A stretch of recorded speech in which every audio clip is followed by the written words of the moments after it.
Welcome to the Buddhi Academy. My name is Shrutika, and today we are going to continue with our chapter Transportation in Plants. So, today what we are going to study is plant water relationship.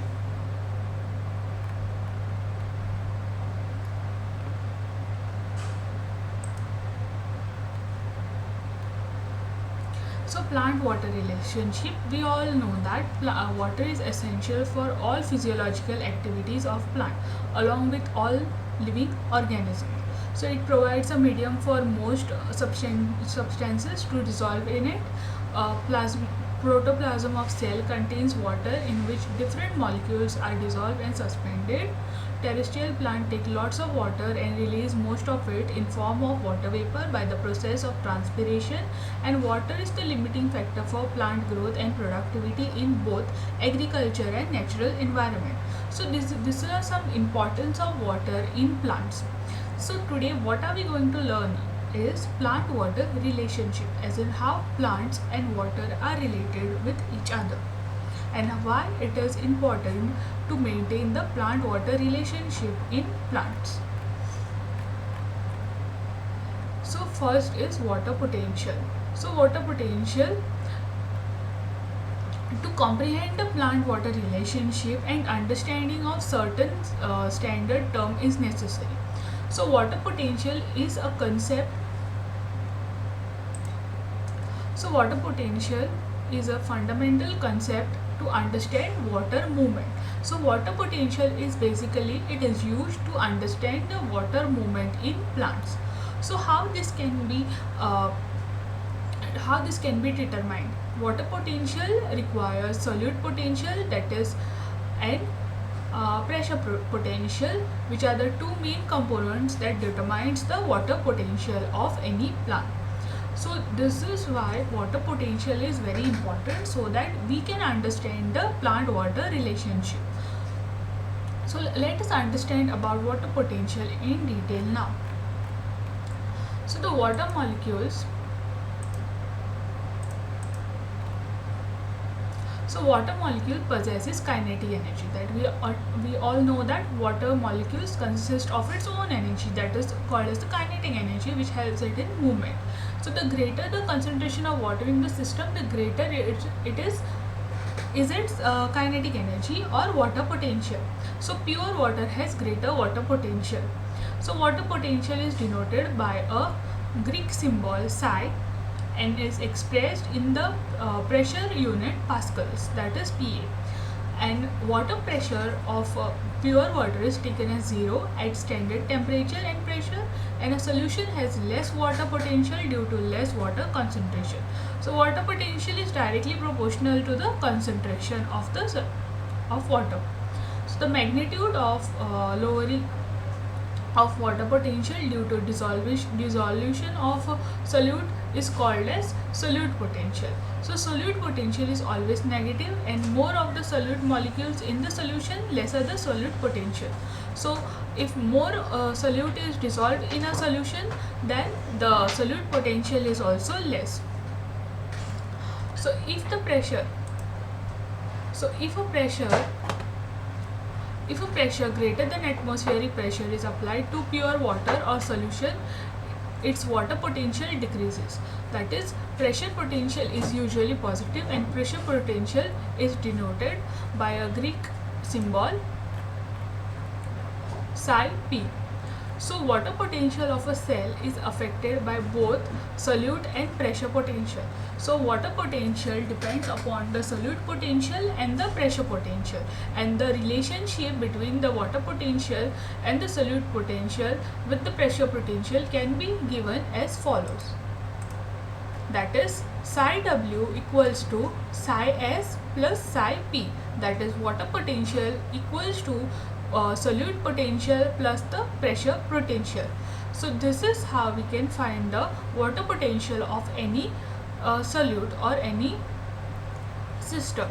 So this is the formula to calculate the water potential and to understand the relationship between the water and the plant.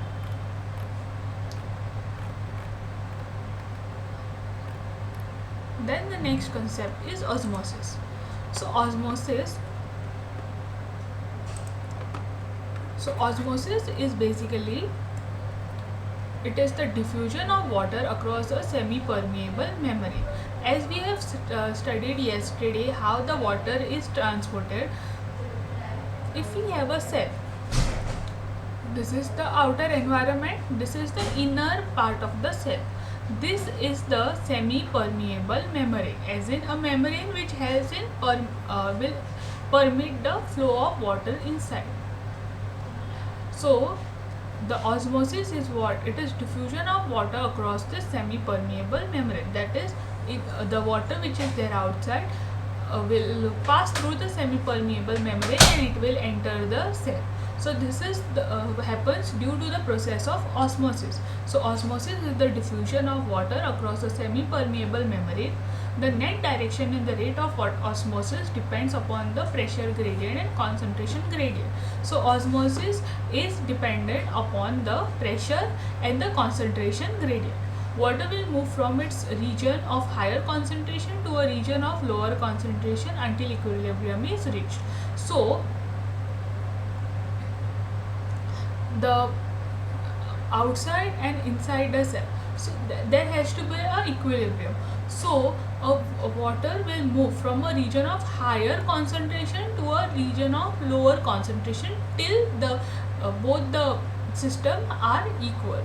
So this is the process of osmosis, that is movement of, it is a process of diffusion of water across a semi-permeable membrane, and it works on the principle, that is movement of water from a region of higher concentration to a region of lower concentration till the equilibrium is reached. So this is the process of osmosis. Now let us see what is the process of plasmolysis. So plasmolysis is the shrinking of the cytoplasm of the cell away from its cell wall under the influence of hypertonic solution. The pressure of plasmolysis is usually reversible when the cell is placed in a hypotonic solution. So basically, what is plasmolysis? Now plasmolysis is the shrinking of the cytoplasm. So we all know that a cell consists of cell wall, and this is the jelly-like substance called as the cytoplasm. So in plasmolysis, what happens is the cell cytoplasm which is there below the cell wall will shrink, okay, with the under the influence of a hypertonic solution. And how this can be reversed? It is by putting it in a hypertonic solution. So this is the process of plasmolysis. Then comes the process of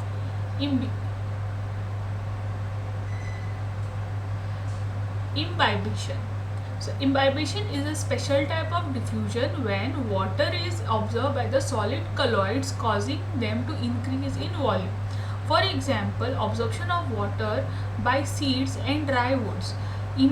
Imbibition is also a kind of diffusion because movement of water is from a higher concentration to a lower concentration. So water potential gradient between the absorbent and the liquid imbibed is essential for imbibition. So imbibition is special type of diffusion that happens when the water is absorbed by the solid colloids, causing them to increase in volume. So if there are dry wood, then seeds which are dry, if they come in contact with water, so the dry seeds which are there, it is a area of low concentration. So from the water which is there, it will absorb the water, the dry seed will absorb the water and it will become turgid. Okay, so this is called as the process of imbibition, that we say that it has imbibed and is essential for the process of germination. So this is the process of imbibition, and today what we have covered is how plant and water are related to each other. That is, we have seen plant water relationship. In this we have seen water potential, which are the components which are essential for water potential. Then we have seen osmosis, plasmolysis and imbibition processes. So thank you for watching today's video. Please don't forget to like, comment and share, subscribe to the Bodhi Academy.